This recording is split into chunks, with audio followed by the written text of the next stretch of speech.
మాతృదేవోభవ. అమ్మ ప్రేమ కన్న కమ్మదనము లేదు, తెలుగు భాష కన్నా తినలేదు, దినసేవ కన్నా తీర్థయాత్రయలేదు, దైవభక్తి కన్నా ధనము లేదు. మండలి వెంకటకృష్ణారావు గారి శత జయంతి అంటే ఒక గాంధేయవాదానికి జరుగుతున్న శత జయంతి, సహస్ర జయంతి, ఒక నిరాడంబర జీవనానికి జరుగుతున్నటువంటి సత్కారం. ఆదర్శాలని ఆరాధించడం కాకుండా ఆచరించినటువంటి సిద్ధాంతానికి జరుగుతున్న సత్కారం.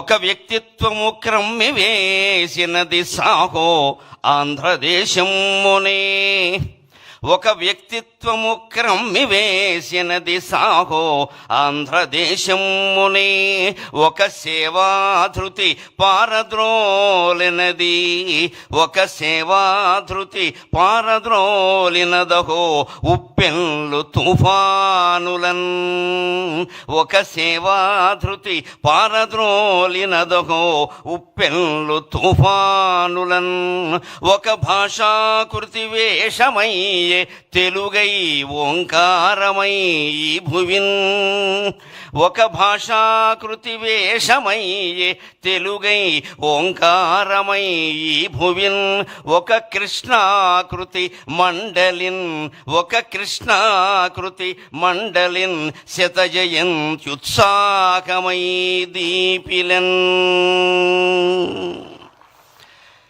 భూమండలాన్ని వసుధ అంటారు తెలుగులో.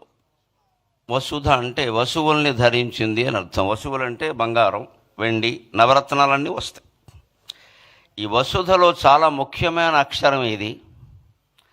వా తీసేసినా సుధా ఉంటుంది, నష్టం లేదు. ధా తీసేసినా వసువు ఉంటుంది, బంగారం అని అర్థం, నష్టం లేదు.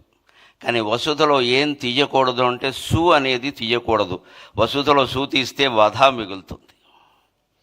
అస్సు అంటే మంచి, ఆ మంచితనం మూర్తీభవించిన సు అనేటువంటి వర్ణము సువర్ణమే మండలి వెంకటకృష్ణారావు గారు. అవనిలో ఉండే మంచితనం అంతా గడ్డ కట్టి ఆయన అవనిగడ్డలో పుట్టాడు.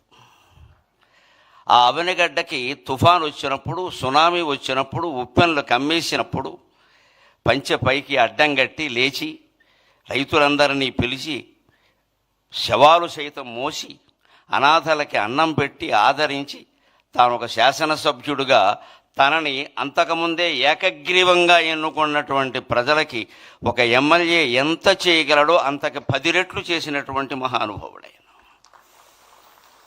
అటువంటి వాళ్ళు ఉన్నటువంటి సీమ, వాళ్ళ పేరు తలుచుకున్న చోట మళ్ళీ అటువంటి దుర్భిక్షం రాదు. ఇప్పుడు శత జయంతి వేడుకలు జరుపుకోవడంలో మన ఆశ ఏమిటి అంటే ఆ మహానుభావుని ఆశీస్సుల వల్ల మళ్ళీ ఆంధ్రప్రదేశ్ రాష్ట్రంలో ఎటువంటి దుర్భిక్షము రాకుండా సుభిక్షంగా వర్ధిల్లుతుంది, అందులో సందేహమే లేదు. అయినా సుభిక్షంగా వర్ధిల్లింపజేసేటువంటి అద్భుతమైన నాయకత్వం మనకి ఏడాది క్రితం లభించింది. మనం అదృష్టవంతులం. నిజంగానే నాకు పద్మశ్రీ రాగానే అప్పుడు ప్రభుత్వాన్ని గురించి నేను మాట్లాడాను, కానీ మొట్టమొదట ఫోన్ చేసిన 10 మందిలో నారా చంద్రబాబు నాయుడు గారు ఉన్నారు. వెంటనే అప్పుడు ఆయన ప్రతిపక్ష నాయకుడు. వెంటనే ఫోన్ చేసి నరసింహారావు గారు చాలా సంతోషం, మీరు పద్మశ్రీ పొందారు, మాకు ఆనందంగా ఉంది అని చెప్పారు. వెంటనే అంతటి సహృదయం, కళలని సాహిత్యాలని పోషించేటువంటి నాయకుడు దొరకడం ఆంధ్రప్రదేశ్ చేసుకున్నటువంటి అదృష్టం. ఇంకొక మాట, కృష్ణారావు గారు లాంటి వ్యక్తులు కేవలం ఆశయాలని ఆరాధించలేదు, ఆచరించారు. గాంధేయవాదులమని చెప్పుకోవడం అంటే గాంధీ గారి కర్ర మా ఇంట్లో పెట్టి వెళ్ళారు, గాంధీ గారి చెప్పులు మా ఇంట్లోనే విడిచారు, గాంధీ గారి కళ్ళజోడు నేనే తుడిచా అని చెప్పుకోవడం కాదు. గాంధేయవాదాన్ని ఆచరించడమే నిజమైనటువంటి ఆరాధన. ఊరికే పూజలు పురస్కారాలు కాదు, దాన్ని ఆచరించామా లేదా, అనుసరించామా లేదా. స్వాతంత్ర సమర యోధుడికి కేటాయించినటువంటి హౌసింగ్ బోర్డు వాళ్ళ ఇల్లు కూడా ఆయన తిరస్కరించి నాకు ప్రభుత్వం ఎమ్మెల్యేగా క్వార్టర్ ఇచ్చింది, అది చాలు అన్నాడు. అంతటి త్యాగమూర్తులు మళ్ళీ 175 మంది అవతరించాలని ఈ బడుగు బ్రాహ్మడి ఉద్దేశం, అంతకంటే ఏం లేదు. ఇక్కడ 175 మంది అదే ఉద్దేశంతో ఉండాలి. అన్నీ తీసి పారేస్తాం, మనకేం ఒక్కలా ప్రజలకు సేవ చేయడమే గొప్ప విషయం. ఉన్నాస్తులు కరిగించుకున్నటువంటి నాయకత్వం మండలి వెంకటకృష్ణారావు గారిది.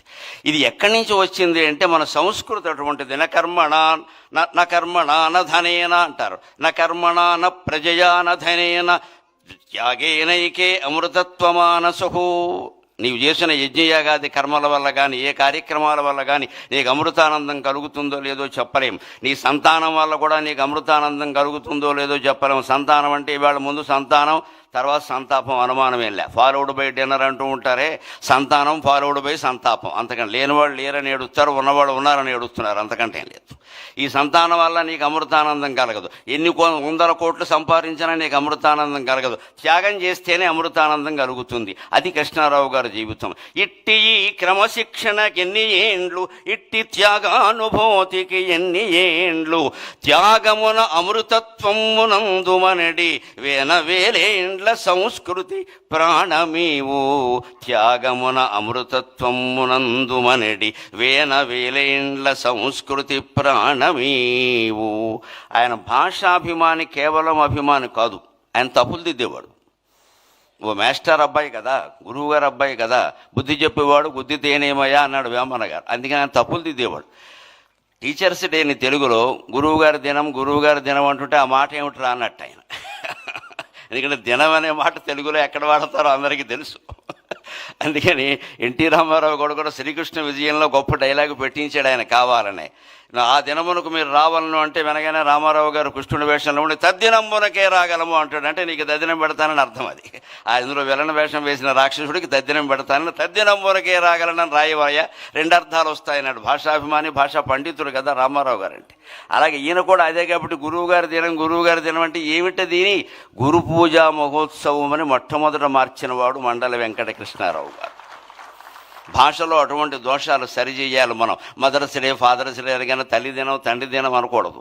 మనకి దినాలు పెట్టే అలవాట్లేదు. ప్రతిరోజు తల్లిని గౌరవిస్తాం, ప్రతిరోజు తండ్రిని గౌరవిస్తాం. మనకి డేస్ జరుపుకోవడం మానేసి వాళ్ళ పుట్టినరోజు నాడు వాళ్ళ దగ్గర కూర్చుని పారసేవ చేస్తే అది మాతృభాషా దినోత్సవం, మాతృదేవీ దినోత్సవం కూడా అవుతుంది. అటువంటి ఆదర్శాలన్నీ మనం స్వీకరిద్దాం. ఇవాళ మండలి బుద్ధప్రసాద్ గారు కూడా తండ్రికి ముమ్మూర్తుల 100కి 100 పాళ్ళు ప్రతిరూపమైనటువంటి వ్యక్తి. వ్యాసభారతంలో అటువంటి వ్యక్తుల గురించి ఒక మాట చెబుతారు. అంగాద్ సంభవసి ఆత్మావై పుత్ర నామాసి, అంగాద్ సంభవసి ఆత్మావై పుత్ర నామాసి. నా యొక్క ప్రత్యంగము రూపుదాల్చి నువ్వు పుట్టావయ్యా అంటాడు తండ్రి కొడుకుతో వేదంలో. అలాగే కృష్ణారావు గారి యొక్క ఆత్మ, బుద్ధి, మనస్సు, దేహం సర్వావయవాలు రూపుదాల్చి పుట్టినటువంటి వ్యక్తి బుద్ధప్రసాద్ గారు. ఎప్పుడు మేము రాజకీయాలతో సంబంధం లేకుండా మేము 3-4 గ్రూపుకి చెందిన వాళ్ళం ఉన్నాం. నాకు వాట్సాప్లు లేవు కానీ మాట్లాడుకుంటాం ఫోన్లో. ఏం మాట్లాడుకున్నా భాషా సాహిత్యం, ఇంకో మాట ఉండదు అక్కడ. అటువంటి స్నేహం బుద్ధప్రసాద్ గారితో ఉంది. వారి కార్యక్రమం మొదట్లో ఆయన శత జయంతి గురించి చాలా విశేషాలు మనకు చెప్పారు.